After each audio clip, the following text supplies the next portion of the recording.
தனியா நிக்க போறோமா கூட்டணி, அது இல்லாம நேத்துல முந்தா நேரத்துல பேசணும், யாரோ ஒருத்தர் அதே கூட்டில இருந்து அதே கூட்டில ஜாயின் பண்ணிட்டாரு. இன்னும் அரசியல்னே புரியல.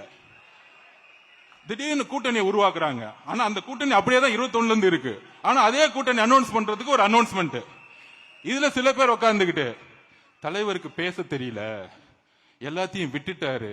நாங்க யார்கிட்டப்பா பேசணும், நாங்க யார்கிட்ட பேசணும், யார் அமைச்சோம்? அவரு மக்களோட பேசிக்கிட்டு இருக்காரு, பெண்களோட பேசிட்டு இருக்காரு, தெளிவா என்ன பண்ணணும்னு போய் பேசிட்டு இருக்கோம். சம்பந்தமே இல்லாம திரையில உட்கார்ந்துகிட்டு இவங்க அப்படி பண்ண முடியல, இவங்க அப்படி பண்ண முடியல.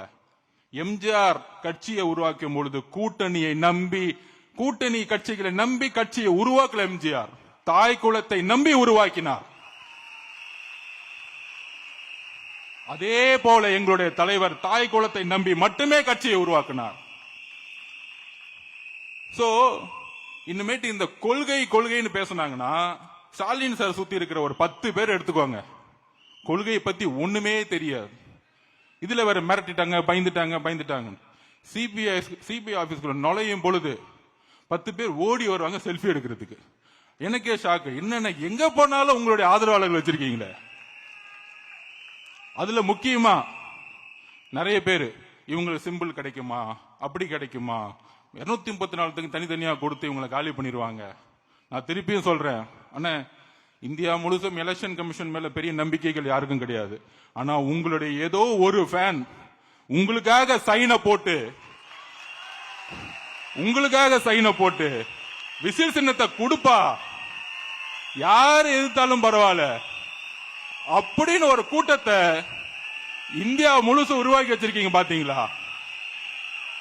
ஒரு நேர்மையான ஒரு அதிகாரி உங்களுக்காக, உங்களுடைய முகத்திற்காக ஒரு சைனை போட்டாரு பாத்தீங்களா, எனக்கே ஷாக்கு.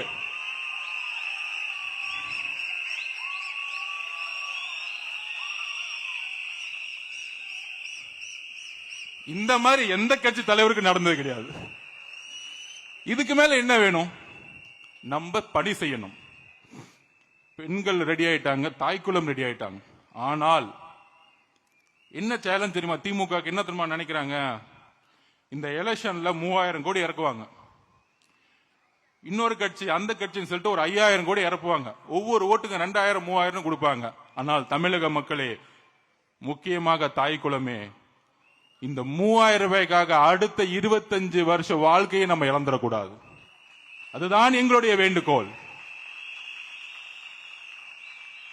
அவருடைய நீங்க பார்த்திருப்பீங்க ஆடியோ ரிலீஸ்ல, மலேசியால என்ன ஒரு பெரிய கூட்டம், எத்தனை பேர் தன்னை ஒரு எவ்வளவு பெரிய அன்பு இணைப்பு, அந்த உலகமே ஒரு என்ன மாதிரி உலகம், எவ்வளவு ஒரு எல்லாமே கிடைக்கக்கூடிய புகழ் இருக்கு, பணம் இருக்கு, எல்லாமே இருக்கு. இன்னும் 20 வருஷத்துக்கு அவர் இந்த துறையில எங்கேயோ போயிருக்க முடியும். ஆனால் ஒருத்தர் புதிதாக கட்சியை ஸ்டார்ட் பண்ணி அங்கிருந்து திருப்பியும் நான் உச்சத்தை தொடுவேன்னு கூடிய ஒரு நம்பிக்கை இருக்கு. அந்த நம்பிக்கை எந்த மனுஷனுக்கும் வராது.